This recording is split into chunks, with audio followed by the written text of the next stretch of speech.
Day 3 start ಮಾಡಿದ್ದೀವಿ ನಾವು ಇವತ್ತು. ಡೇ 3 ಭಾರಿ ಎಕ್ಸೈಟಿಂಗ್ ಆಗಿದೆ ನಮಗೆ. ಯಾಕಂದರೆ ಇವತ್ತು ನಾವು ಹೋಗ್ತಾ ಇರೋದು ನಮ್ಮ ಬಹುದಿನದ ಕನಸಾಗಿರುವಂಥ ಕೆಪಡೋಷಿಯಾ ಊರು. ಕೆಪಡೋಷಿಯಾ ಬಂದ್ಬಿಟ್ಟು ಹಾಟ್ ಏರ್ ಬೆಲೂನ್ಗೆ ವೆರಿ ಫೇಮಸ್ ಅದು. ಅಲ್ಲಿಗೆ ಹೋಗ್ತಾ ಇದ್ವಿ. So both are excited. Day 2 ನೆನ್ನೆ ಏನು ಮಾಡಿದ್ವಿ ಅಂದರೆ ಸಿಕ್ಕಾಪಟ್ಟೆ ರಶ್ ಇರೋದ್ರಿಂದ ಬರೀ ಎರಡೇ ಜಾಗ ನೋಡೋಕ್ಕಾಗಿತ್ತು. ಒಂದು ತೋಪ್ಕಪಿ ಪ್ಯಾಲೇಸ್ ಅಂತ, ಇನ್ನೊಂದು ಡೋಲ್ಮಾ ಬಾಯಸ್ ಪ್ಯಾಲೇಸು. ಅದಷ್ಟು ಮುಗಿಯೋಷ್ಟರಲ್ಲಿ ಸುಸ್ತಾಗಿದ್ವಿ. ಬೆಳಿಗ್ಗೆ ಬೇಗ ಹೇಳೋದ ಕಾರಣ ನಾವು ನಿನ್ನೆ ರಾತ್ರಿ ಬೇಗ ಮಲಗಿದ್ವಿ. ಸೊ ಈಗ ಆಲ್ರೆಡಿ ನಾವು Istanbul international airport, but domestic flight ಇಲ್ಲಿಂದ ತೊಗೊಬೇಕು ನಾವು. ಅಲ್ಲಿಗೆ ಬಂದಿದ್ದೀವಿ. ಆಮೇಲೆ ನಾನು ಇನ್ನೊಂದು ಏನು ಮಾಡಿದ್ದೀನಿ ಅಂದರೆ 2 days ಫುಲ್ ಪ್ಯಾಕೇಜ್ ಅಂತ ಬರುತ್ತೆ. ಸೊ ಇದನ್ನು ಕಂಪ್ಲೀಟಾಗಿ ಹಾಟ್ ಏರ್ ಬೆಲೂನ್ ಅನ್ನೋ ಒಂದು ಕಂಪ್ನಿ ಇದೆ. ಹಾಟ್ ಏರ್ ಬೆಲೂನ್ ಕೆಪಡೋಷಿಯಾ ಅಂತ ಒಂದು ಕಂಪ್ನಿ. ಅವ್ರಿಗೆ ಫುಲ್ 2 days ಪ್ಯಾಕೇಜ್ ಅಂದರೆ ನಮ್ಮ ಹೋಟೆಲ್ ಎಲ್ಲಿದೆ ಇಸ್ತಾನ್ಬುಲಲ್ಲಿ, ಅಲ್ಲಿಂದ complete to and fro including domestic flights ಇಷ್ಟು ಪ್ಯಾಕೇಜ್ ಮಾಡಿಬಿಟ್ಟಿದ್ದೆ. ಸೊ ಅಲ್ಲಿಂದ ಅದಕ್ಕೋಸ್ಕರ ನಾವೀಗ ಬಂದಿದ್ದೀವಿ. ಡೊಮೆಸ್ಟಿಕ್ಕು 6:30ಗೆ ಫ್ಲೈಟ್ ಇದೆ ನಮಗೆ. ಫುಲ್ ಅಟಾಟುರ್ಕ್ ಅಂತ ಒಂದು ಹೊಸ ಏರ್ಪೋರ್ಟು. ಇಸ್ತಾನ್ಬುಲಲ್ಲಿ 2 ಏರ್ಪೋರ್ಟ್ ಇದೆ. ಸೊ ಅಟಾಟುರ್ಕ್ ಅಂತ ಏರ್ಪೋರ್ಟ್ ಇದು, ಅದರದ್ದು ವ್ಯೂ ತೋರಿಸ್ತಾ ಇದ್ದೀನಿ ನಿಮಗೆ. ಸೊ ಇಸ್ತಾನ್ಬುಲಿಂದ 1.5 ಗಂಟೆ ಫ್ಲೈಟು ಇಲ್ಲಿಂದ ನಯಾಸಿರ್ ಅಂತ, ಅಲ್ಲಿಗೆ ಹೋಗ್ತಾ ಇದ್ದೀವಿ. ಇಸ್ತಾನ್ಬುಲ್ ಏರ್ಪೋರ್ಟ್ ನೋಡಿ ಯಾವ ಥರ ಇದೆ ಫ್ಲೈಟು. ಡೊಮೆಸ್ಟಿಕ್ ಏರಿಯಾ ಇದು.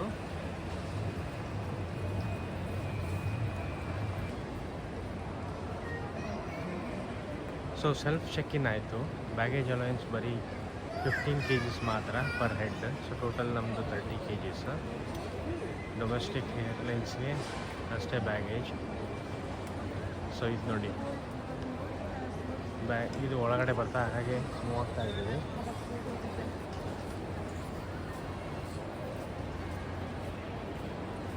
ಸೊ ಒಳಗಡೆ ಈ ಥರ ಇದೆ. 6:30 ಫ್ಲೈಟ್, ಇನ್ನೂ 45 minutes ಇದೆ. ಇನ್ನೂ ಚೆಕ್-ಇನ್ ಸ್ಟಾರ್ಟ್ ಆಗಿಲ್ಲ, ಬೋರ್ಡಿಂಗ್ ಸ್ಟಾರ್ಟ್ ಆಗಿಲ್ಲ ಇನ್ನು.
ಸೊ ಈಗ ನಯಾಸಿರ್ ಏರ್ಪೋರ್ಟಿಂದ ಗಿರೋಮಿ ಅನ್ನೋ ಒಂದು ಜಾಗಕ್ಕೆ ಬಂದಿದ್ದೀವಿ.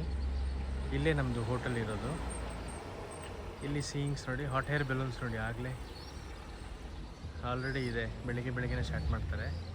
ನಾಳೆ ಅರ್ಲಿ ಮಾರ್ನಿಂಗ್ ನಮ್ಮದಿದೆ.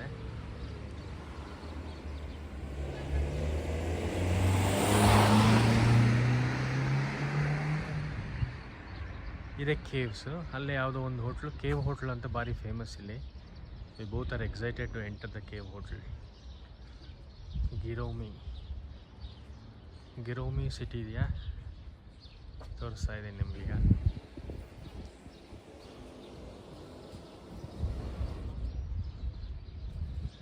ಇದೆ ಹಾಟ್ ಏರ್ ಬೆಲೂನ್ ಅಂತ. ಇವ್ರ ಆಫೀಸಲ್ಲಿ ಇದ್ದೀನಿ ಈಗ. ಇಲ್ಲಿಂದ ರೂಮ್ಗೆ ಹೋಗ್ಬೇಕು ನಾವು. ಏರ್ಪೋರ್ಟಿಂದ ಇಲ್ಲಿಗೆ ಜಸ್ಟ್ 30 minutes ಸಾಕು. ಸೊ ಇದೆಲ್ಲ ನೋಡ್ತಾ ಇದ್ದೀರಲ್ಲ ನೀವು, ಇದೆಲ್ಲ ಕೇವ್ ಹೋಟೆಲ್ಸ್ ಅಂತ. ನಾವೀಗ ಮಾಡಿರೋದು ಕೇವ್ ಹೋಟೆಲ್ ಅಂತಾನೆ. Hotel cave holiday cave hotel ಅಂತ. ಸೊ ಆಫ್ಟರ್ ಇವತ್ತು ಡೇ ಬಿಗಿನಿಂಗ್ ಆಗೋಕ್ಕೂ ಮುಂಚೆ ಫಸ್ಟು ಚೆಕ್-ಇನ್ ಆಗಿದ್ದೀವಿ. ನಂತರ ನಾವು ರೆಡ್ ಟೂರ್ಗೆ ಹೋಗ್ತೀವಿ. ರೆಡ್ ಟೂರ್ ಅಂದರೆ 2 ಥರ ಟೂರ್ ಇದೆ, ರೆಡ್ ಟೂರ್ ಮತ್ತು ಗ್ರೀನ್ ಟೂರ್ ಅಂತ. ಫಸ್ಟ್ ಇವತ್ತು ರೆಡ್ ಟೂರ್ ಸ್ಟಾರ್ಟ್ ಮಾಡ್ತಾಯಿದ್ದೀವಿ. ಅದು ನಾರ್ತ್ ಕ್ಯಾಪಡೋಷಿಯಾ ಪೂರ ಕವರ್ ಆಗುತ್ತೆ. ಬನ್ನಿ ನಮ್ಮದು ಹೋಟೆಲ್ ಟೂರ್ ಮಾಡಿ ತೋರಿಸ್ತೀನಿ. ಇದೇನು ಸ್ಪೆಷಾಲಿಟಿ ಈ ಹೋಟೆಲ್ದು ಅಂದರೆ ಕೇವ್ಗಳನ್ನ, ಅಂದರೆ ಯಾವುದೇ ಒಂದು ಶೇಪಲ್ಲಿ ಇದೆಯಲ್ಲ ಕೇವ್ ಶೇಪಲ್ಲಿ, ಅದನ್ನು ಹಾಗೇ ಸ್ಟೋರ್ ಮಾಡಿಕೊಂಡು ಒಳಗಡೆ ರೂಮ್ ಟೈಪ್ ಮಾಡ್ಕೊಂಡು ಕೊರೆದು ಸ್ವಲ್ಪ ಅದನ್ನೇ ಎಸ್ಥೆಟಿಕ್ಗೋಸ್ಕರ ಅಲ್ಲೇ ಬೆಡ್ಡು ಆ ಥರ ಎಲ್ಲ ಮಾಡಿ ನೀಟಾಗಿ ಮಾಡ್ಕೊಂಡಿದ್ದಾರೆ. ಸೊ ಇದ್ರ ಏನು ಅಡ್ವಾಂಟೇಜ್ ಅಂದರೆ ನಿಮಗೆ ಅದೇ ನ್ಯಾಚುರಾಲಿಟಿ ಇರ್ತದೆ, ಒಳಗಡೆ ಮಾತ್ರ ಫುಲ್ಲು ಬೆಚ್ಚಗಿರ್ತದೆ. ಹೊರಗಡೆ 8 ಡಿಗ್ರಿ 10 ಡಿಗ್ರಿ ಇರ್ತದೆ, ಒಳಗಡೆ ನಿಮಗೆ ಕಂಪ್ಲೀಟ್ ವಾರ್ಮ್ ಆಗಿರ್ತದೆ. ಬನ್ನಿ ಹೋಟೆಲ್ದು ಟೂರ್ ಮಾಡಿಸೋಣ.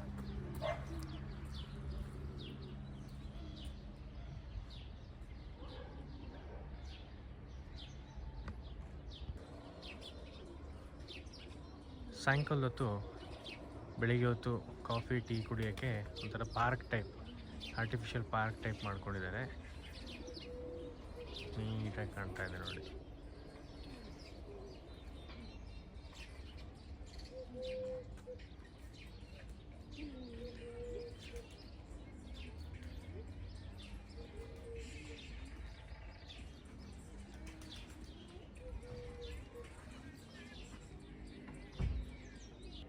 ಸೊ ಇದೊಂದು ಮರ ಇದೆ ನೋಡಿ, ವೈಟ್ ಹೂಗಳು ಬಿಟ್ಟಿದೆ. ಇಲ್ಲಿ ಕಿಚನ್ ಇದೆ, ಮೆಟ್ಲು ಹತ್ಕೊಂಡು ಹೋದ್ರೆ ಕಿಚನ್.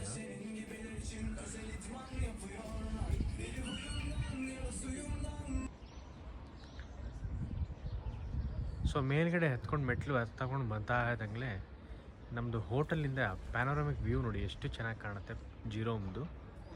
ಸೊ ಎಲ್ಲ ರೀತಿ ಕೇವ್ ಹೋಟೆಲ್ಸ್ ಕಾಣುತ್ತೆ, ವ್ಯಾಲೀಸ್ ಕಾಣುತ್ತೆ, ಚಿಮ್ನಿಗಳು ಇದೆ ನೋಡಿ. ಇದು ಚಿಮ್ನಿ.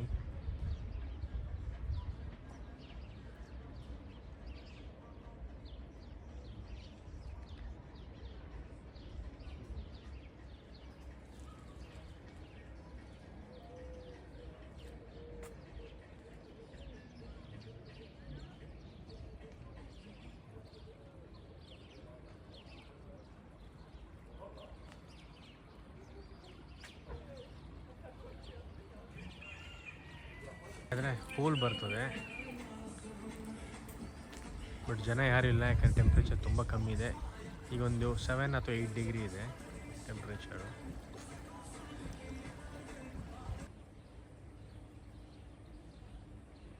ಸೊ ರೆಸ್ಟೋರೆಂಟ್ ಇದೆ, ನಂತರ ರೂಮ್ಸ್ಗಳಿದೆ, ಬೇರೆ ಬೇರೆ ಬಡ್ಜೆಟ್ಗೆ ಬೇರೆ ಬೇರೆ ರೂಮ್ಸ್ಗಳಿದೆ.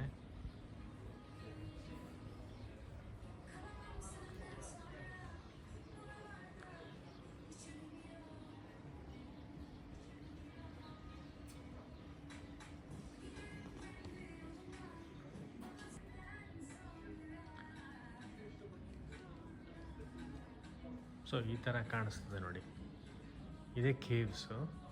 ಇಲ್ಲಿ ಸ್ವಲ್ಪ ಒಳಗಡೆ ಮಾಡಿಕೊಂಡು ಇದು ಡೋರ್ಸು ಎಲ್ಲ ಮಾಡ್ಕೊಂಡಿದ್ದೇನೆ. ಹೊರಗಡೆ ಹಾಗೇ ಇದೆ, ಯಾವುದೇ ರೀತಿಯ ಪೇಂಟ್ ಹೊಡೆದಿಲ್ಲ, ಏನೂ ಆ ಥರ ಮಾಡಿಲ್ಲ. ಇದಿದೆ ನಮ್ಮದು ರೂಮು. ಬನ್ನಿ ಬೀಗ ತೆಗೆದುಕೊಳ್ಳೋಣ. ನೋಡಿ ಕೇವ್ ಹೋಟ್ಲ್ ಒಳಗಡೆ ರೂಮ್ ಈ ಥರ ಬರ್ತದೆ ನಿಮಗೆ. ಒಂಥರ ಕೇವ್ ಒಳಗಡೆ ಮಾಡ್ದಂಗಿದೆ. ಪೂರ ಈ ಥರ ಬೆಡ್ ಕೊಟ್ಟಿದ್ದಾನೆ. ಹೀಗಿದೆ. ವಾಶ್ರೂಮ್ ಇಲ್ಲಿದೆ. ಹೊರಗಡೆ ಅಷ್ಟು ಚಳಿ ಇದೆ, ಒಳಗಡೆ ಒಳ್ಳೆ ಬೆಚ್ಚಗಿದೆ ಮಾತ್ರ. ಇದು ವಾಶ್ರೂಮ್. ಇದನ್ನೆಲ್ಲ ಹಮಾಮ್ ಅಂತಾರೆ. ಸೊ ಆ ಥರ ಹಮಾಮ್ ಸ್ಟೈಲಲ್ಲೇ ಇದೆ.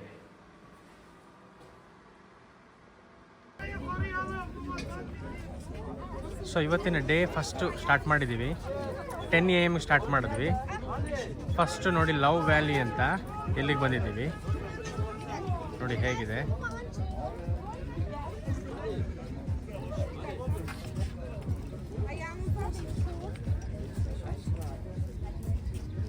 ಸೊ ನಾರ್ತ್ ಕ್ಯಾಪಡೋರಿಯಾ ಟೂರ್ ಮತ್ತು ಸೌತ್ ಕ್ಯಾಪಡೋರಿಯಾ ಅಂತಿದೆ, 2 ಕವರ್ ಮಾಡ್ತೀವಿ. ಇವತ್ತು full day north Cappadocia tour. Cappadocia actually ಒಂದು ಏರಿಯಾ ಹೆಸರು. ಗೊರೋಮೆ ಅನ್ನೋದು ಸೆಂಟರ್ ಪಾಯಿಂಟು. ಅದಾದಮೇಲೆ ನೆಕ್ಸ್ಟ್ ಏರಿಯಾದೇ ಕೆಪೋಡ್. 100 kilometers ದೂರ ಇರೋದೇ Cappadocia radius. I should say that Cappadocia isn't a city or province. Cappadocia is the name of the region, including 5 provinces: Nevşehir, Niğde, Kayseri, Kırşehir, and Aksaray. But Raki Cappadocia is a narrower region just covering Nevşehir provinces like Göreme, Ürgüp, Avanos, Uçhisar, and other grand cities. And Cappadocia covered with lakes. Actually, Cappadocia takes part inside the volcanic triangle.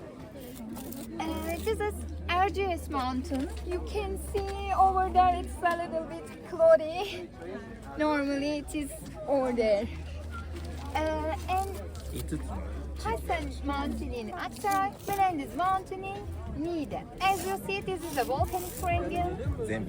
And Cappadocia takes part in the center of this triangle. Cappadocia covered with lakes approximately 12 million years ago, and its volcanoes were active. Volcanic eruptions began. The hot ash cut out from the volcanoes flew towards the lakes, glued each other, cooled off, and turned into the rock formation called basalt and tuff. Over time, lakes got dried and tough layer accumulated. Basalt covered over it. Basalt is so hard rock. So it just cracked, broke, and fell down because of the temperature difference between night and day. But tough layer, it's a source of like an ash. So it had eroded thanks to the rainwater, snow water, flowing wind, etc. conically. So basalt remained like a head and top layer eroded conically. Mushroom shape has formed this way. But if it doesn't have any basalt, they turn into the valleys thanks to the erosions.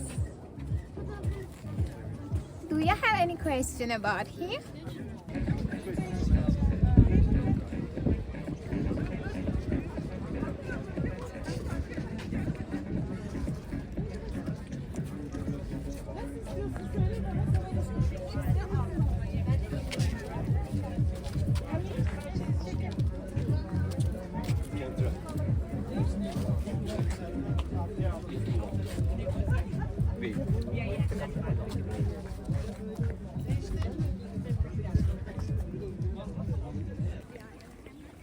So ಇವತ್ತಿನ second ಪಾಯಿಂಟಿಗೆ ಬಂದಿದ್ದೀವಿ, second ಸ್ಟಾಪ್ಗೆ.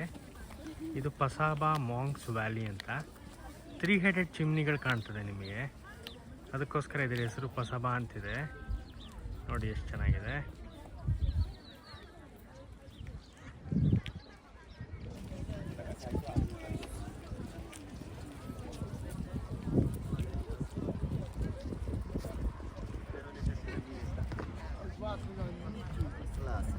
En esta región tenemos 3 tipos de formaciones generalmente: champiñones,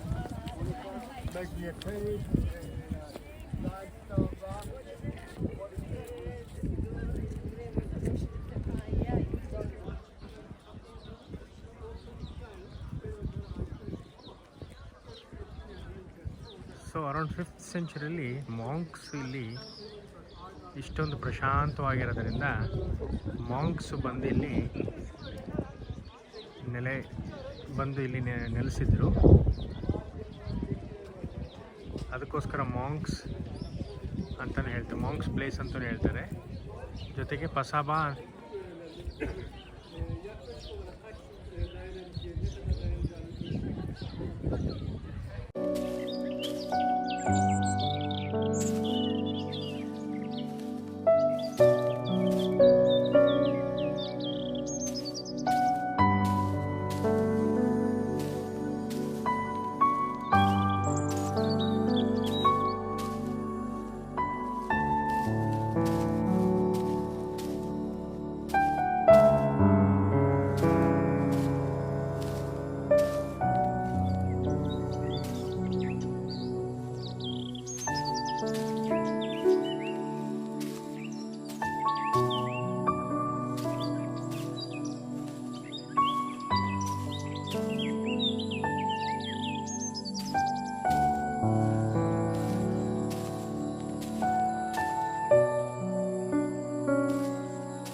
ಇದು ಇನ್ನೊಂದು third ಪ್ಲೇಸಿಗೆ ಬಂದಿದ್ದೀವಿ. Open air museum ಇದೆ ಇಲ್ಲಿ. One of the oldest open air museum in Cappadocia ರೀಜನಲ್ಲಿ. ಇಲ್ಲೆಲ್ಲ ಮುಂಚೆ 5th ಸೆಂಚುರಿಲಿ ಮಾಂಕ್ಸ್ ಎಲ್ಲ ಇಲ್ಲಿ ಪ್ರೇಯರ್ ಮಾಡ್ತಾ ಇದ್ದಾರಂತೆ.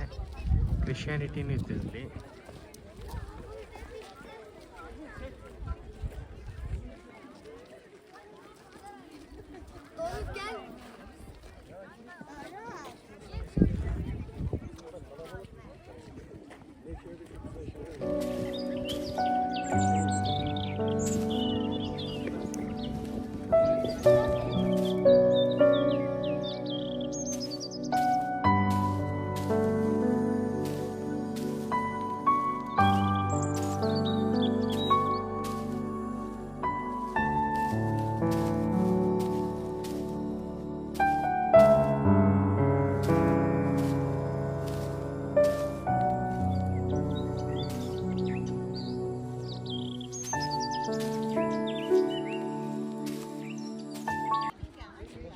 ನೋಡಿ, ಈ ಜಾಗದಲ್ಲಿ 1950s ತನಕ ಜನಗಳು ವಾಸವಾಗಿದ್ರಂತೆ. ಅದಾದಮೇಲೆ ಒಂದು ದೊಡ್ಡ ಲ್ಯಾಂಡ್ ಸ್ಲೈಡ್ ಆಗಿ ಎಲ್ಲ ಜನ ಇಲ್ಲಿಂದ ಗಿರೋಮೆಗೆ ಶಿಫ್ಟ್ ಆದ್ರಂತೆ. ಈಗ ಕಾಣಿಸ್ತಾ ಇದೆ ನೋಡಿ, ಇದು ಮೊನೆಸ್ಟ್ರಿ. ಇಲ್ಲೆಲ್ಲ ಮಾಂಕ್ಸ್ ಇರ್ತಾ ಇದ್ರಂತೆ. ಆಗಿನ ಕಾಲದಲ್ಲೇ ನೋಡಿ 4 ಸ್ಟೋರಿ ಥರ ಮಾಡಿದ್ದಾರೆ. 1 2 3 4 ಥರ ಸ್ಟೋರೀಸ್ ಇದೆ. ದೊಡ್ಡ ಮೊನೆಸ್ಟ್ರಿ ಅದು. ಅಲ್ಲಿ ಸೈಡಲ್ಲಿ ಪಿಜನ್ದು ಕಾಣಿಸ್ತಾ ಇದೆ. ರೌಂಡ್ ಚಿಕ್ಕ ಚಿಕ್ಕದು ಕಾಣಿಸ್ತಾ ಇದೆಯಲ್ಲ, ಅದು ಪಿಜನ್ಸ್ ನೆಸ್ಟು. ಆ ಗೊಬ್ಬರನ ಯೂಸ್ ಮಾಡ್ತಾ ಇದ್ದಾರಂತೆ ಫರ್ಟಿಲೈಸರ್ ಆಗಿ, ಅಗ್ರಿಕಲ್ಚರ್ ಪರ್ಪಸ್ಗೆ.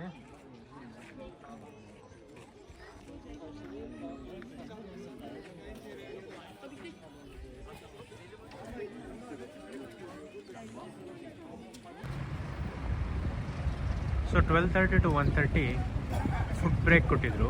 ಅವೆನೋಸಸ್ ಅಂತ ಓಪನ್ ಬಫೆಟ್ ಜಿರೋಮಲ್ಲಿ ಮುಗಿಸ್ಕೊಂಡು ನೆಕ್ಸ್ಟ್ ಕ್ವಾರ್ಟ್ರಿಗೆ ಹೋಗ್ತಾ ಇದ್ದೀವಿ. ಇದೇ ನಮ್ಮ ವ್ಯಾನು ನೋಡಿ, ಈ ಥರ ಇದೆ. 9 ಮೆಂಬರ್ಸ್ ಇದ್ದೀವಿ. ಅವರೇ ನಮ್ಮ ಗೈಡು ಇವತ್ತಿನ ಡೇಗೆ.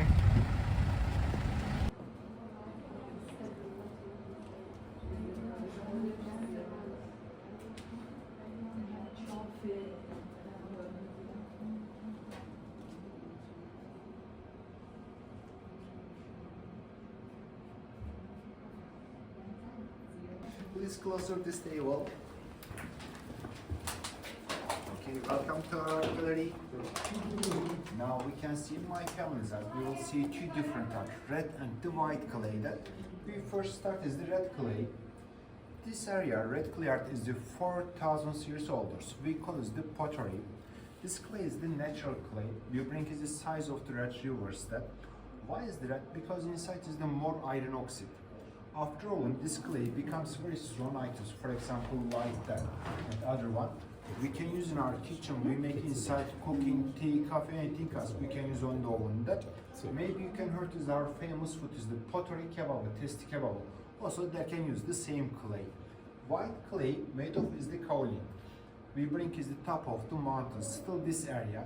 For the white clay arts, we don't use only kaolin, we use the crystal quartz. This stone is the becomes the powders like that. We'll mix it with the kaolin. Why we use the quartz? Because with quartz items there becomes the very strong items. We will see some pieces that exhibition for the museums. For example, in Istanbul, Blue Mosque, Topkapı Palace, you can see many ceramic items. There are more than 400 years old, but still doesn't change paint and the color. There is still strong items. Why? For the quartz. We use the same qualities that, but you can guess it's very costly. We use actually for the masterpieces, master items we can use the quartz. Not every piece is the inside is the quartz that. On the plate, this is the first one. After all, we call it the biscuit. Drawing and the painting part. Sometimes we can use the 2 masters. One master is designing and the drawing, other master is the painting that. But very special points on the background, we don't use schablon and cut papers. We are working freehands. Every piece becomes unique for the freehand techniques. Last part is the glaze, white one. Inside is the glass powders. We cover off that. We'll put this the second oven, 1200 degrees Celsius, about 16 hours. That the glaze becomes the fusion, becomes the transparent like that. More shining color and protect for the pistol like a shell.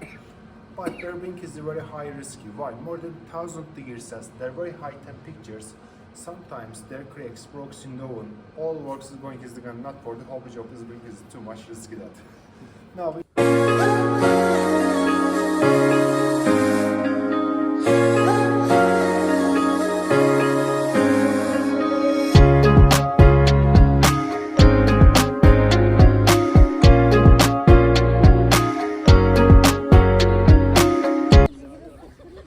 ನಮ್ಮ next stop ಬಂದು ದೇವರೆಂಟ್ valley ಅಂತ.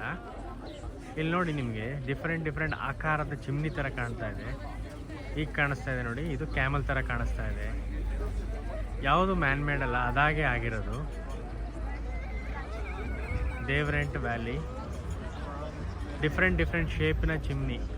ನೀವು ಯಾವ ಥರ ಬೇಕಾದ್ರೆ imagine ಮಾಡ್ಕೋಬೋದು, ಆ ಥರ ಇದೆ. ಒಂದೊಂದು ಥರ ಚಿಮ್ನೀಸ್.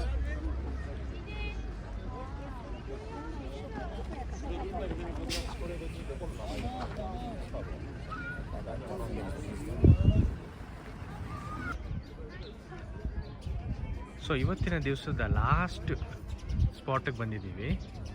ಇದು ಕ್ಯಾಸಲ್, ಇದು ಮುಂಚಿಸ್ಟಾರ್ ಕ್ಯಾಸಲ್ ಅಂತ ನೋಡಿ.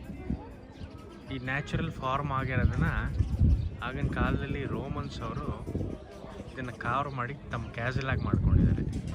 ಇಲ್ಲಿ ಕಾಣಿಸ್ತಾ ಇದೆಯಾ, ಅಲ್ಲಿ ಒಂದು ದೊಡ್ಡದಿದೆ, ಒಂದು ಚಿಕ್ಕದಿದೆ. ದೊಡ್ಡದಿರೋದು ರಾಜರಿಗಂತೆ, ಚಿಕ್ಕದಿರೋದು ಮಾಮೂಲಿ ಸೋಲ್ಜರ್ಸ್ಗೆ ಇರುತ್ತೆ. ಆಮೇಲೆ 3 ಲೇಯರ್ ಇರುತ್ತೆ. ಟಾಪ್ ಮೋಸ್ಟ್ ಲೇಯರು ಎಲ್ಲ ಪುನಃ ಬಾರ್ಡ್ರ್ ನೋಡ್ಕೊಳ್ಳೋಕೆ, ಯಾರ್ಯಾರು ಬರ್ತಾ ಇದ್ದಾರೆ, ಬೇರೆಯವ್ರು ಯಾರು ಬರ್ತಾ ಇದ್ದಾರಾ, ಹೋಗ್ತಾ ಇದ್ದಾರಾ ವೈರಿಗಳು ಅಂತ ನೋಡ್ಕೊಳ್ಳಿಕ್ಕಂತೆ. ಮುಂಚೆಸ್ಟರ್ ಕ್ಯಾಸಲ್ ಇವತ್ತಿನ ಲಾಸ್ಟ್ ಸ್ಟಾಪ್.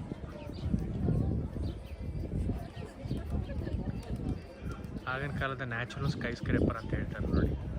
ರೋಮನ್ ಟೈಮಲ್ಲಿ ಮಾಡಿರೋದು ಇದು.